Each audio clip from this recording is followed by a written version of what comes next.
Thanks for joining us as we read C.S. Lewis's The Silver Chair.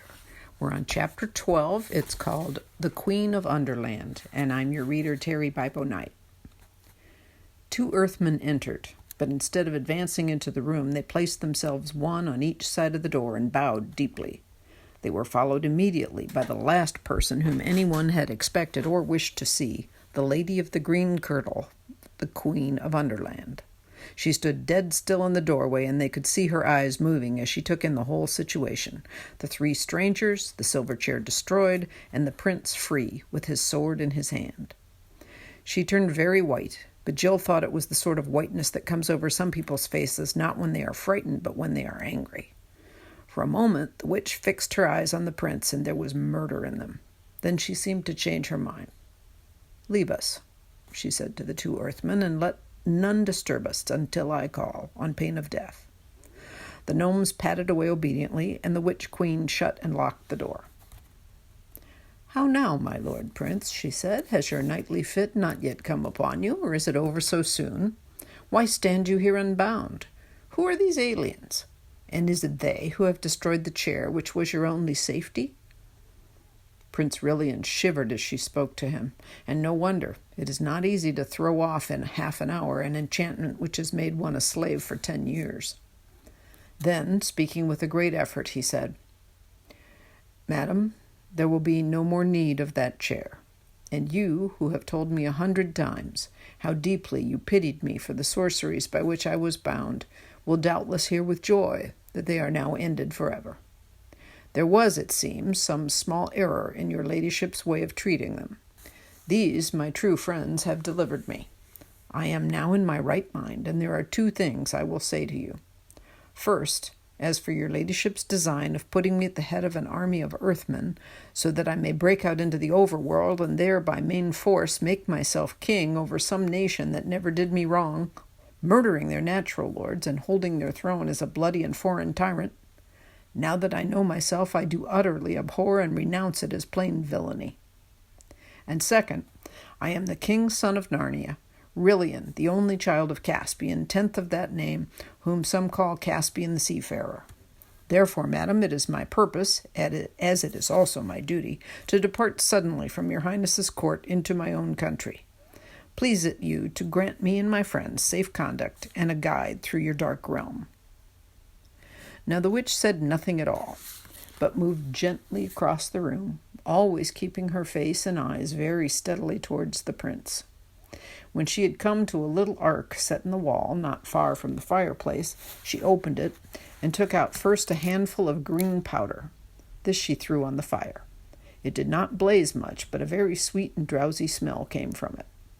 And all through the conversation which followed, that smell grew stronger and filled the room and made it harder to think. Secondly, she took out a musical instrument rather like a mandolin. She began to play it with her fingers, a steady, monotonous thrumming that you didn't notice after a few minutes. But the less you noticed it, the more it got into your brain and your blood. This also made it hard to think.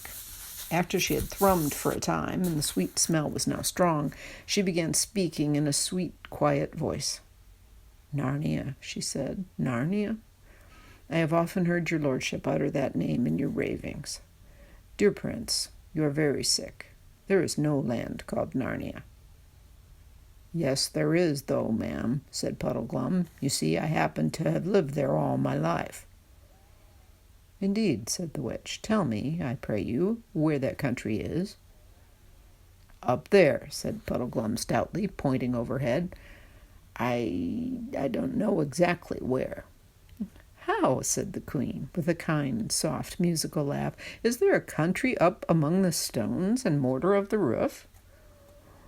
"No," said Puddleglum, struggling a little to get his breath. "It's an overworld." "And what, or where, pray, is this, how do you call it, overworld?" "Oh, don't be so silly," said Scrub, who was fighting hard against the enchantment of the sweet smell and the thrumming. "As if you didn't know. It's up above, up where you can see the sky and the sun and the stars. Why, you've been there yourself. We met you there." "I cry you mercy, little brother," laughed the witch. You couldn't have heard a lovelier laugh. "I have no memory of that meeting. But we often meet our friends in strange places when we dream, and unless all dreamed alike, you must not ask them to remember it. Madam, said the prince sternly, I have already told your grace that I am the king's son of Narnia. And shalt be, dear friend, said the witch, in a soothing voice, as if she was humoring a child. Shalt be king of many imagined lands in thy fancies. We've been there too, snapped Jill. She was very angry because she could feel enchantment getting hold of her every moment. But of course the very fact that she could still feel it showed that it had not yet fully worked. And thou art queen of Narnia too, I doubt not, pretty one, said the witch, in the same coaxing, half-mocking tone. I'm nothing of the sort, said Jill, stamping her foot. We came from another world. Why, this is a prettier game than the other, said the witch. Tell us, little maid, where is this other world? What ships and chariots go between it and ours? Of course, a lot of things darted into Jill's head at once. Experiment house, Adela Pennyfeather, her own home, radio sets, cinemas, cars, aeroplanes, ration books, cues. But they seemed dim and far away. Thrum, thrum, thrum went the strings of the witch's instrument. Jill couldn't remember the names of the things in our world, and this time it didn't come into her head that she was being enchanted, for now the magic was in its full strength. And of course, the more enchanted you are, the more certain you feel that you are not enchanted at all. She found herself saying, and at the moment it was a relief to say, No, I suppose that other world must be all a dream. Yes, it is all a dream, said the witch, always thrumming. Yes, all a dream, said Jill. There never was such a world, said the witch. No, said Jill and Scrub, never was such a world. There never was any world but mine, said the witch. There never was any world but yours, said they. Puddleglum was still fighting hard. I don't know rightly what you all mean by a world, he said, talking like a man who hasn't enough air. But you can play with that fiddle till your fingers drop off, and still you won't make me forget Narnia, and the whole overworld too. We'll never see it again, I shouldn't wonder. You may have blotted it out and turned it dark like this, for all I know. Nothing more likely. But I know I was there once. I've seen the sky full of stars. I've seen the sun coming up out of the sea of a morning and sinking behind the mountains at night. And I've seen him up in the midday sky when I couldn't look at him for brightness. Puddleglum's words had a very rousing effect. The other three all breathed again and looked at one another like people newly wakened. Well, there it is, cried the prince, of course. The blessing of Aslan upon this honest marsh-wiggle. We have all been dreaming these last few minutes. How could we have forgotten it? Of course, we've all seen the sun. By Jove, so we have, said Scrub. Good for you, Puddleglum. You're the only one of us with any sense, I do believe. Then came the witch's voice, cooing softly like the voice of a wood pigeon from the high elms in an old garden at 3:00 in the middle of a sleepy summer afternoon, and it said, What is the sun that you all speak of? Do you mean anything by that word? Well, yes, we jolly well do, said Scrub. Can you tell me what it's like? Asked the witch. Thrum, thrum, thrum went the strings. Please it, your grace, said the prince, very coldly and politely. You see that lamp? It is round and yellow, and gives light to the whole room, and hangeth moreover from the roof. Now that thing which we call the sun is like the lamp, only far greater and brighter. It giveth light to the whole overworld, and hangeth in the sky. Hangeth from what, my lord? Asked the witch. And then, while they were all still thinking how to answer her, she added with another of her soft silver laughs, You see, when you try to think out clearly what this sun must be, you cannot tell me. You can only tell me it's like the lamp. Your sun is a dream, and there is nothing in that dream that was not copied from the lamp. The lamp is the real thing. The sun is but a tale, a children's story. Yes, I see now, said Jill in a heavy, hopeless tone. It must be so. And while she said this, it seemed to her to be very good sense. Slowly and gravely, the witch repeated, There is no sun. And they all said nothing.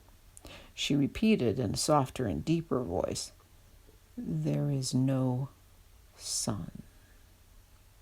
After a pause and after a struggle in their minds, all four of them said together, You are right. There is no sun. It was such a relief to give in and say it. There never was a sun, said the witch. No, there never was a sun, said the prince and the marshwiggle and the children. For the last few minutes, Jill had been feeling that there was something she must remember at all costs, and now she did. But it was dreadfully hard to say it. She felt as if huge weights were laid on her lips. At last, with an effort that seemed to take all the good out of her, she said, "There's Aslan." "Aslan?" said the witch, quickening ever so slightly the pace of her thrumming. "What a pretty name. What does it mean?" "He is the great lion who called us out of our own world," said Scrub, "and sent us into this to find Prince Rillian." "What is a lion?" asked the witch. "Oh, hang it all," said Scrub. "Don't you know? How can we describe it to her? Have you ever seen a cat?" "Surely," said the queen. "I love cats." "Well, a lion is a little bit, only a little bit, mind you, like a huge cat with a mane. At least it's not like a horse's mane, you know. It's more like a judge's wig, and it's yellow and terrifically strong." The witch shook her head. "I see," she said, "that we should do no better with your lion, as you call it, than we did with your sun. You've seen lamps, and so you imagined a bigger and better lamp and called it the sun. You've seen cats, and now you want a bigger and better cat, and it's to be called a lion. Well, 'tis a pretty make-believe, though, to say the truth, it would suit you all better if you were younger. And look how you can put nothing into your make-believe without copying it from the real world, this world of mine, which is the only world. But even you children are too old for such play. As for you, my lord prince, thou art a man full-grown, fie upon you. Are you not ashamed of such toys? Come, all of you, put away these childish tricks. I have work for you all in the real world. There is no Narnia, no overworld, no sky, no sun, no Aslan. And now, to bed all, and let us begin a wiser life tomorrow. But first, to bed, to sleep, deep sleep, soft pillows, sleep without foolish dreams." The prince and the two children were standing with their heads hung down, their cheeks flushed, their eyes half closed, the strength all gone from them. The enchantment was almost complete. But Puddleglum, desperately gathering all his strength, walked over to the fire. Then he did a very brave thing. He knew it wouldn't hurt him quite as much as it would hurt a human, for his feet, which were bare, were webbed and hard and cold-blooded like a duck's. But he knew it would hurt him badly enough, and so it did. With his bare foot, he stamped on the fire, grinding a large part of it into ashes on the flat earth. And 3 things happened at once.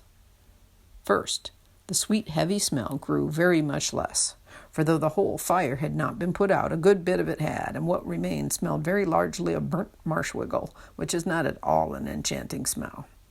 This instantly made everyone's brain far clearer. The prince and the children held up their heads again and opened their eyes.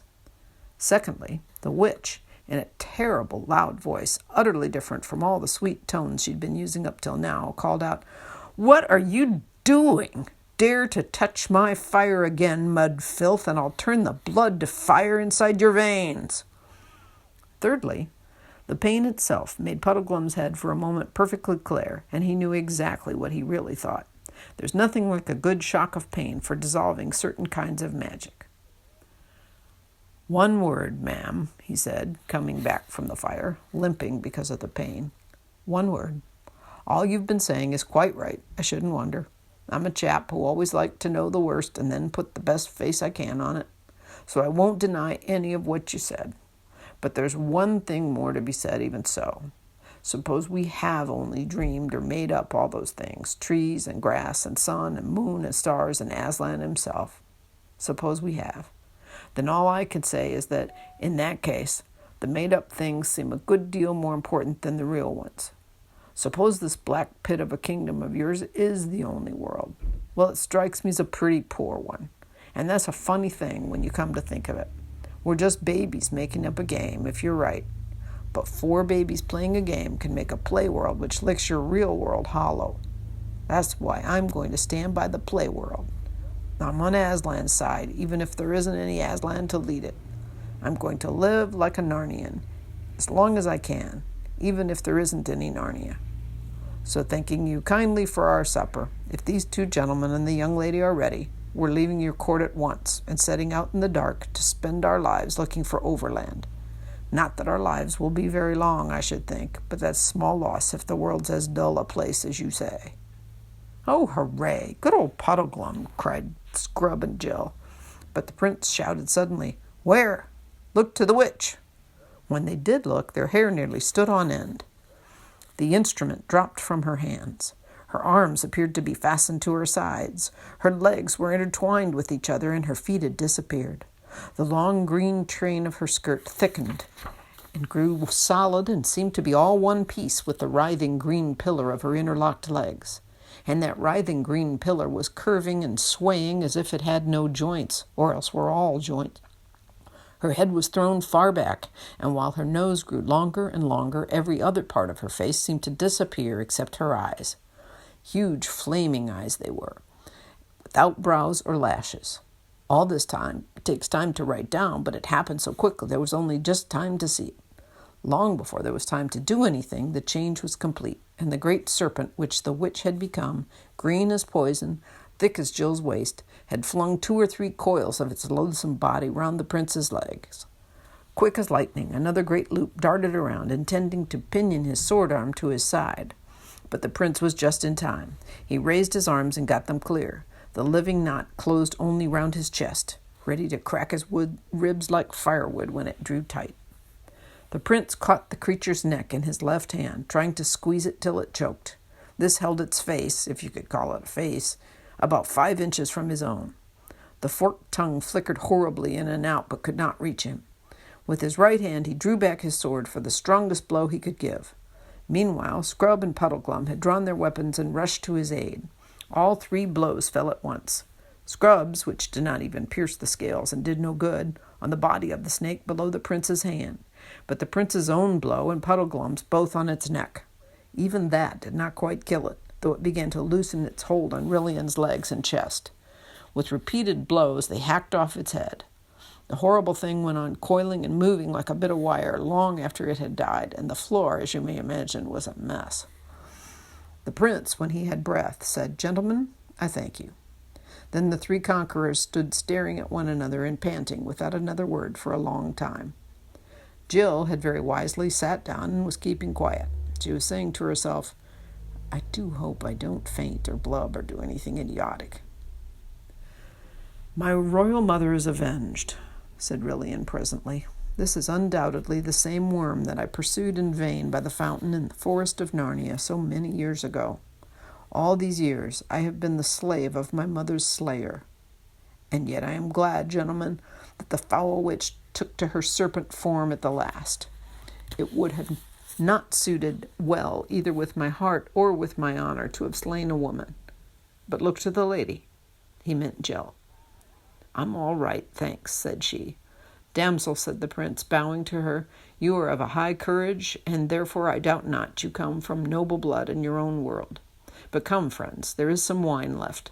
Let us refresh ourselves, and each pledge his fellows, and after that to our plans." "A jolly good idea, sir," said Scrub. And that is the end of Chapter 12. This is Chapter 13 of C.S. Lewis's The Silver Chair. It's called Underland Without the Queen, and I'm your reader, Terry Bible Knight. All felt that they had earned what Scrub called a breather. The witch had locked the door and told the earthmen not to disturb her, so there was no danger of interruption for the present. The first business was, of course, Puddleglum's burnt foot. A couple of clean shirts from the prince's bedroom, torn into strips and well greased on the inside with butter and salad oil off the supper table, made a fairly good dressing. When this had been applied, they all sat down and had a little refreshment and discussed plans for escaping from the underworld. Rillian explained that there were quite a lot of outlets by which one could get to the surface. He had been taken out through most of them at one time or another. But he had never gone out alone, only with the witch, and he had always reached these outlets by going in a ship across the sunless sea. What the earthman would say if he went down to the harbor without the witch and with 4 strangers and simply ordered a ship, no one could guess. But most likely they would ask awkward questions. On the other hand, the new outlet, the one for the invasion of Overworld, was on this side of the sea and only a few miles away. The prince knew that it was nearly finished. Only a few feet of earth divided the diggings from the outer air. It was even possible that it had now been quite finished. Perhaps the witch had come back to tell him this and to start the attack. Even if it was not, they could probably dig themselves out by that route in a few hours, if they could only get there without being stopped, and if only they found the diggings unguarded. But those were the difficulties. "If you ask me," began Puddleglum, when Scrub interrupted. "I say," he asked, "what's that noise?"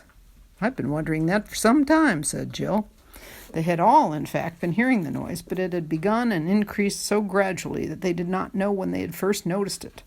For a time it had been only a vague disquiet, like gentle winds or traffic very far away. Then it swelled to a murmur like the sea. Then came rumblings and rushings. Now there seemed to be voices as well, and also a steady roaring that was not voices. "By the lion," said Prince Rillian, "it seems this silent land has found a tongue at last." He rose, walked to the window, and drew aside the curtains. The others crowded round him to look out. The very first thing they noticed was a great red glow. Its reflection made a red patch on the roof of the underworld thousands of feet above them, so that they could see a rocky ceiling which had perhaps been hidden in darkness ever since the world was made. The glow itself came from the far side of the city, so that many buildings, grim and great, stood up blackly against it. But it also cast its light down many streets that ran from it toward the castle, and in those streets something very strange was going on. The closely packed, silent crowds of Earthmen had vanished. Instead, there were figures darting about by ones or twos and threes. They behaved like people who do not want to be seen, lurking in shadow behind buttresses or in doorways, and then moving quickly across the open into fresh places of hiding. But the strangest thing of all, to anyone who knew the gnomes, was the noise. Shouts and cries came from all directions. But from the harbor there came a low, rumbling roar which grew steadily louder and was already shaking the whole city. "What's happening to the Earthmen?" said Scrub. "Is it them shouting?" "'Tis hardly possible," said the prince. "I never heard one of the rascals so much as speak with a loud voice in all the weary years of my bondage. Some new devilry, I don't doubt." "What is that red light over there?" asked Joe. "Is something on fire?" "If you ask me," said Puddleglum, "I should say that was the central fires of the earth breaking out to make a new volcano. We'll be in the middle of it, I shouldn't wonder." "Look at that ship," said Scrub. "Why is it coming on so quickly? No one's rowing it." Look, said the prince. "The ship is already far this side of the harbor. It is in the street. Hey, look, all the ships are driving into the city. By my head, the sea's rising. The flood is upon us. Aslan be praised, this castle stands on high ground, but the water comes on grimly fast." "What can be happening?" cried Jill. "Fire and water and all those people dodging about the streets?" "I'll tell you what it is," said Puddleglum. "The witch has laid a train of magic spells so that whenever she was killed, at that same moment her whole kingdom would fall to pieces. She's the sort that wouldn't so much mind dying herself if she knew the chap who killed her was going to be burned or buried or drowned 5 minutes later." "Hast hit it, friend Wiggle," said the prince. "When our swords hacked off the witch's head, that stroke ended all her magic works, and now the deep lands are falling to pieces. We're looking on the end of Underworld." "That's it, sir," said Puddleglum, "unless it should happen to be the end of the whole world." "But are we just going to stay here and wait?" gasped Jill. "Not by my counsel," said the prince. "I would save my horse, Coal-Black, and the witch's Snowflake, a noble beast and worthy of a better mistress, which are both stabled in the courtyard. After that, let us make shift to get out to high ground and pray that we shall find an outlet. The horses can carry 2 each at need, and if we put them to it, they may outstrip the flood." "Will your highness not put on armor?" asked Puddleglum. "I don't like the look of those." And he pointed down to the street. Everyone looked down. Dozens of creatures, and now that they were close, they obviously were Earthmen, were coming up from the direction of the harbor. But they were not moving like an aimless crowd. They behaved like modern soldiers in an attack, making rushes, taking cover, anxious not to be seen from the castle windows. "I dare not see the inside of that armor again," said the prince. "I rode in it as in a movable dungeon, and it stinks of magic and slavery. But I will take the shield." He left the room and returned with a strange light in his eyes a moment later. "Look, friends," he said, holding out the shield toward them. An hour ago it was black and without device, and now this. The shield had turned bright as silver, and on it, redder than blood or cherries, was the figure of the lion. Doubtless, said the prince, this signifies that Aslan will be our good lord, whether he means us to live or die, and all's one for that. Now, by my counsel, we shall all kneel and kiss his likeness, and then all shake hands with one another as true friends that may shortly be parted. And then let us descend into the city and take the adventure that has sent us. They all did as the prince had said. But when Scrubs shook hands with Jill, he said, So long, Jill. Sorry I've been a funk and so ratty. I hope you get safe home. And Jill said, So long, Eustace. And I'm sorry I've been such a pig. And this was the first time they'd ever used Christian names, because one didn't do it at that school. The prince unlocked the door, and they all went down the stairs, 3 of them with drawn swords and Jill with drawn knife. The attendants had vanished, and the great room at the foot of the prince's stairs was empty. The gray, doleful lamps were still burning, and by their light they had no difficulty in passing gallery after gallery and descending stairway after stairway. The noises from outside the castle were not so easily heard here as they had been in the room above. Inside the house all was still as death and deserted. It was as they turned a corner into the great hall on the ground floor that they met their first earthman, a fat, whitish creature with a very pig-like face, who was gobbling up all the remains of food on the tables. It squealed, the squeal was also very like a pig's, and darted under a bench, whisking its long tail out of Puddleglum's reach in the nick of time. Then it rushed away through the far door too quickly to be followed. From the hall they came out into the courtyard. Jill, who went to a riding school in the holidays, had just noticed the smell of a stable, a very nice, honest, homely smell it is to meet in a place like Underland, when Eustace said, Great Scott, look at that! A magnificent rocket had risen from somewhere beyond the castle walls and broken into green stars. Fireworks, said Jill in a puzzled voice. Yes, said Eustace, but you can't imagine those earth people letting them off for fun. It must be a signal. It means no good to us, I'll be bound, said Puddleglum. Friends, said the prince, when once a man is launched on such an adventure as this, he must bid farewell to hopes and fears. Otherwise death or deliverance will both come too late to save his honor and his reason. Ho, my beauties! He was now opening the stable door. Hey, cousins! Steady, Coal-Black! Softly now, Snowflake! You are not forgotten. The horses were both frightened by the strange lights and the noises. Jill, who had been so cowardly about going through a black hole between one cave and another, went in without fear between the stamping and snorting beasts, and she and the prince had them saddled and bridled in a few minutes. Very fine they looked as they came out into the courtyard, tossing their heads. Jill mounted Snowflake, and Puddleglum got up behind her. Eustace got up behind the prince on Coal-Black. Then, with a great echo of hoofs, they rode out of the main gateway into the street. Not much danger of being burnt. That's the bright side of it, observed Puddleglum, pointing to their right. There, hardly 100 yards away, lapping against the walls of the houses, was water. Courage, said the prince. The road there goes down steeply. That water has climbed only half up the greatest hill in the city. It might come so near in the first half hour, and come no nearer in the next 2. My fear is more of that, and he pointed with his sword to a great 7-foot earthman with boar's tusks, followed by 6 others of assorted shapes and sizes, who had just dashed out of a side street and stepped into the shadow of the houses where no one could see them. The prince led them, aiming always in the direction of the glowing red light, but a little to the left of it. His plan was to get round the fire, if it was a fire, onto high ground, in hope that they might find their way to the new diggings. Unlike the other 3, he seemed to be almost enjoying himself. He whistled as he rode and sang snatches of an old song about Corin Thunderfist of Archenland. The truth is, he was so glad at being free from his long enchantment that all dangers seemed a game in comparison. But the rest found it an eerie journey. Behind them was the sound of clashing and entangled ships and the rumble of collapsing buildings. Overhead was the great patch of lurid light on the roof of the underworld. Ahead was the mysterious glow, which did not seem to grow any bigger. From the same direction came a continual hubbub of shouts, screams, catcalls, laughter, squeals, and bellowings, and fireworks of all sorts rose in the dark air. No one could guess what they meant. Nearer to them, the city was partly lit up by the red glow, and partly by the very different light of their dreary gnome lamps. But there were many places where neither of these lights fell, and those places were jet black. In and out of those places, the shapes of Earthmen were darting and slipping all the time, always with their eyes fixed on the travelers, always trying to keep out of sight themselves. There were big faces and little faces, huge faces like fishes' eyes and little eyes like bears'. There were feathers, bristles, horns and tusks, noses like whipcord, and chins so long that they looked like beards. Every now and then a group of them would get too big or come too near. Then the prince would brandish his sword and make a show of charging them, and the creatures, with all manner of hootings, squeakings, and cluckings, would dive away into the darkness. But when they had climbed many steep streets and were far from the flood, and almost out of the town on the inland side, it began to be more serious.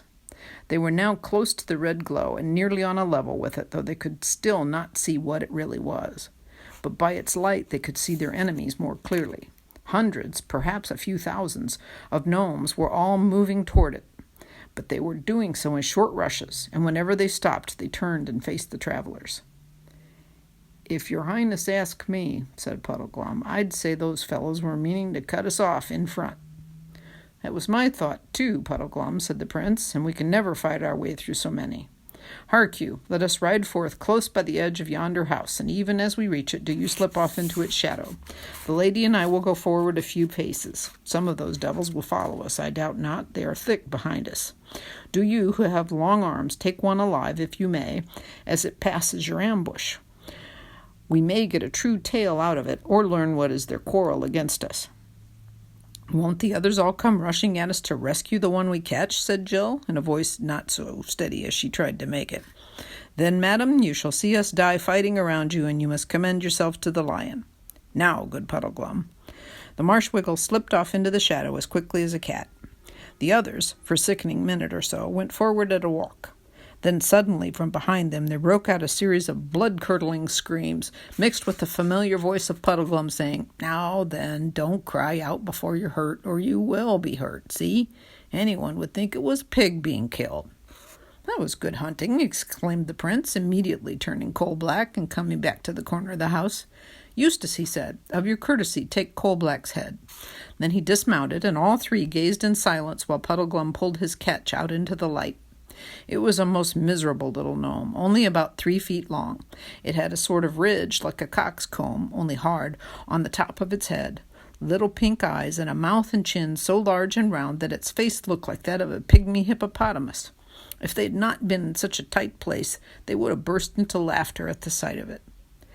"Now, Earthman," said the prince, standing over it and holding his sword point very near the prisoner's neck, "speak up like an honest gnome, and you shall go free. Play the knave with us, and you are but a dead Earthman." "Good Puddleglum, how can it speak while you hold its mouth tight shut?" "No, and it can't bite either," said Puddleglum. "If I had the silly soft hands that you humans have, saving your highness's reverence, I'd have been all over blood by now. But even a Marshwiggle gets tired of being chewed." "Sirrah," said the prince to the gnome, "one bite and you die."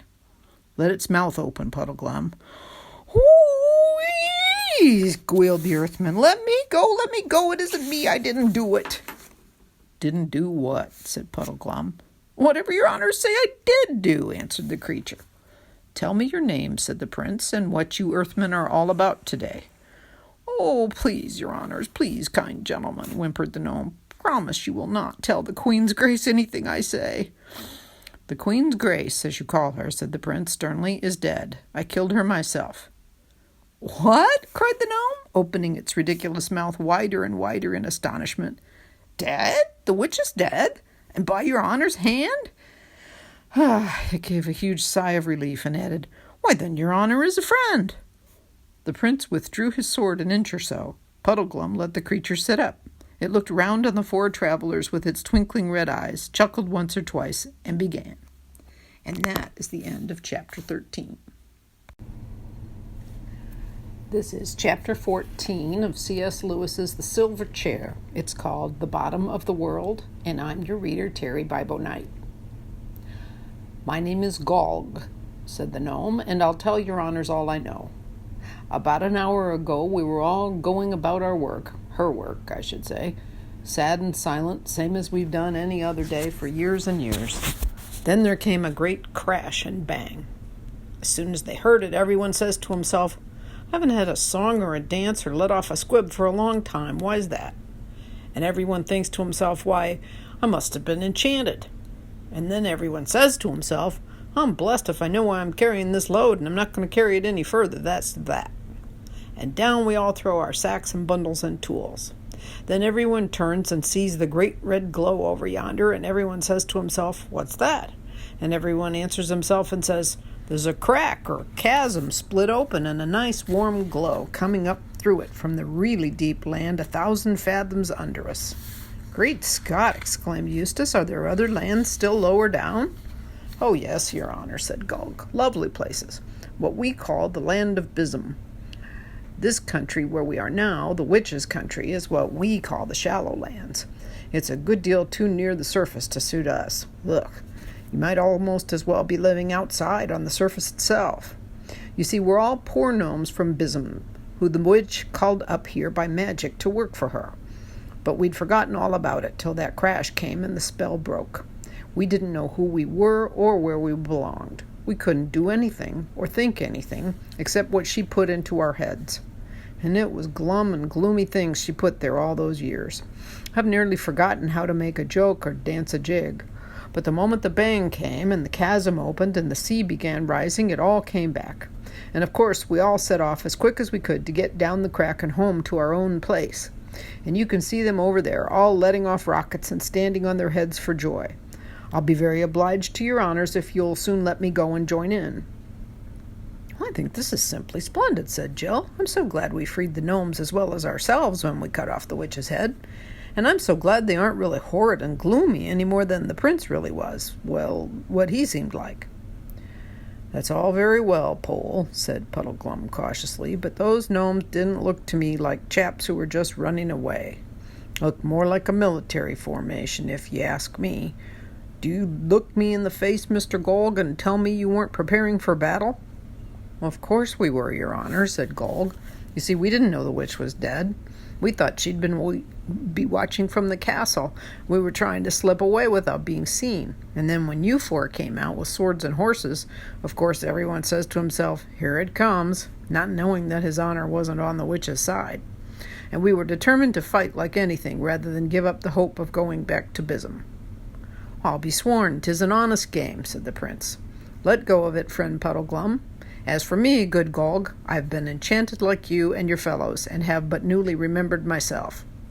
And now, one question more. Do you know the way to those new diggings by which the sorceress meant to lead out an army against Overland? Squeaked Golg. Yes, I know that terrible road. I will show you where it begins. But as no manner of use, your honor, asking me to go with you on it, I'll die, rather. Why? Asked Eustace anxiously. What's so dreadful about it? Too near the top. The outside, said Golg, shuddering. That was the worst thing the witch did to us. We were going to be led out into the open, onto the outside of the world. They said there's no roof at all there, only a horrible great emptiness called the sky. And the diggings have gone so far that a few strokes of the pick would bring you out to it. I wouldn't dare go near them. Hooray, now you're talking, cried Eustace, and Jill said, but it's not horrid at all up there. We like it. We live there. I know you overlanders live there, said Golg, but I thought it was because you couldn't find your way down inside. You can't really like it, crawling about like flies on the top of the world. Well, what about showing us the road at once? Asked Puddleglum. In a good hour, cried the prince. The whole party set out. The prince remounted his charger, Puddleglum climbed up behind Jill, and Golg led the way. As he went, he kept shouting out the good news that the witch was dead and the 4 overlanders were not dangerous. Those who heard him shouted it on to others, so that in a few minutes the whole of Underland was ringing with shouts and cheers, and gnomes by hundreds and thousands, leaping, turning cartwheels, standing on their heads, playing leapfrog, and letting off huge crackers that came pressing around Coal-Black and Snowflake. And the prince had to tell the story of his own enchantment and deliverance at least 10 times. In this way they came to the edge of the chasm. It was about 1,000 feet long and perhaps 200 wide. They dismounted from their horses and came to the edge and looked down into it. A strong heat smote up into their faces, mixed with a smell which was quite unlike any they had ever smelled. It was rich, sharp, exciting, made you sneeze. The depth of the chasm was so bright that at first it dazzled their eyes and they could see nothing. When they got used to it, they thought they could make out a river of fire, and on the banks of the river, what seemed to be fields and groves of an unbearable hot brilliance, though they were dim compared with the river. There were blues, reds, greens, and whites, all jumbled together, a very good stained-glass window with the tropical sun staring straight through it at midday might have something the same effect. Down the rugged sides of the chasm, looking black like flies against all that fiery light, hundreds of earthmen were climbing. "Your honors," said Gulg, and when they turned to look at him, they could see nothing but blackness for a few minutes, their eyes were so dazzled. "Your honors, why don't you come down to Bism? You'd be happier there than in that cold, unprotected, naked country out on top, or at least come down for a short visit." Jill took it for granted that none of the others would listen to such an idea for a moment. To her horror, she heard the prince saying, "Truly, friend Gulg, I have half a mind to come down with you, for this is a marvelous adventure, and it may be no mortal man has ever looked into Bism before or will ever have the chance again. And I know not how, as the years pass, I shall bear to remember that it was once in my power to have probed the uttermost pit of earth, and that I forbore. But could a man live there? You do not swim in the fire river itself." "Oh, no, your honor, not we. It's only salamanders live in the fire itself." "What kind of beast is your salamander?" asked the prince. "It's hard to tell their kind, your honor," said Gulg, "for they are too white-hot to look at, but they're most like small dragons. They speak to us out of the fire. They are wonderfully clever with their tongues, very witty and eloquent." Jill glanced hastily at Eustace. She had felt sure that he would like the idea of climbing down that chasm even less than she did. Her heart sank as she saw that his face was quite changed. He looked much more like the prince than like the old scrub at Experiment House. For all his adventures and the days when he had sailed with King Caspian were coming back to him. "Your Highness," he said, "if my old friend Reepicheep the mouse were here, he would say we could not now refuse the adventures of Bism without a great impeachment to our honor." "Down there," said Gulg, "I could show you real gold, real silver, real diamonds." "Bosh," said Jill rudely, "as if we didn't know we're below the deepest mines even here." "Yes," said Gulg, "I have heard of those little scratches in the crust you top dwellers call mines, but that's where you get dead gold, dead silver, dead gems. Down in Bism we have them alive and growing. There I'll pick you bunches of rubies that you can eat and squeeze you a cupful of diamond juice. You won't care much about fingering the cold dead treasures of your shallow mines after you have tasted the live ones of Bism." "My father went to the world's end," said Lilian thoughtfully. "It would be a marvelous thing if his son went to the bottom of the world." "If your Highness wants to see your father while he's still alive, which I think he'd prefer," said Puddleglum, "it's about time we were getting onto that road to the diggings." "And I won't go down that hole, no whatever anyone says," added Jill. "Well, if your honors are really set to go back to Overworld," said Gulg, "there is one bit of the road that's rather lower than this, and perhaps, if that flood's still rising—" "Oh, do come on," begged Jill. "I fear it must be so," said the prince with a deep sigh. "But I have left half of my heart in the land of Bism." "Please," begged Jill. "Where is the road?" asked Puddleglum. "There are lamps all the way," said Gulg. "Your honor can see the beginning of the road on the far side of the chasm." "How long will the lamps burn for?" asked Puddleglum. At that moment, a hissing, scorching voice, like the voice of fire itself, they wondered afterwards if it could have been a salamander, came whistling up out of the very depth of Bism. "Quick, quick, quick, to the cliffs! To the cliffs, to the cliffs," it said. "The rift closes. It closes, it closes. Quick, quick." And at the same time, with earth-shattering cracks and creaks, the rocks moved. Already, while they looked, the chasm was narrower. From every side, belated gnomes were rushing into it. They would not wait to climb down the rocks. They flung themselves headlong, and either because so strong a blast of hot air was beating up from the bottom or for some other reason, they could be seen floating downwards like leaves. Thicker and thicker they floated, till their blackness almost blotted out the fiery river and the groves of live gems. "Goodbye to your honors, I'm off," shouted Gulg, and dived. Only a few were left to follow him. The chasm was now no broader than a stream. Now it was as narrow as the slit in a pillar box. Now it was only an intensely bright thread. Then, with a shock like 1,000 good trains crashing into 1,000 pairs of buffers, the lips of rock closed. The hot, maddening smell vanished. The travelers were alone in an underworld which now looked far blacker than before. Pale, dim, and dreary, the lamps marked the direction of the road. "Now," said Puddleglum, "it's 10 to 1. We've already stayed too long, but we may as well make a try. Those lamps will give out in 5 minutes, I shouldn't wonder."